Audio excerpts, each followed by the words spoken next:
Mbah Mijan sebut mantan suami Mawar diselimuti energi aneh. Akhir-akhir ini heboh kasus dugaan perselingkuhan yang dilakukan oleh mantan suami Mawar Afi, Steno Ricardo. Ia diduga berselingkuh dengan mantan babysitter anaknya dan akhirnya menikah. Steno menikahi wanita bernama Susi yang dulunya adalah mantan babysitter anak-anaknya sebulan setelah resmi bercerai dengan Mawar.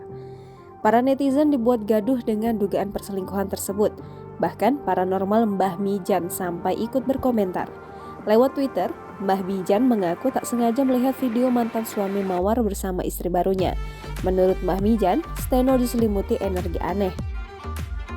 Lantas, Mbah Mijan mendoakan kebahagiaan Steno dan Mawar ke depannya. Saat cuitan Mbah Mijan dibagikan kembali oleh akun Instagram Instanyinyir, para netizen langsung ikut ramai berkomentar. Mereka membahas soal energi aneh yang dimaksud Mbah Mijan. Tapi, banyak pula netizen yang menyebut Mbah Mijan hanya numpang tenar.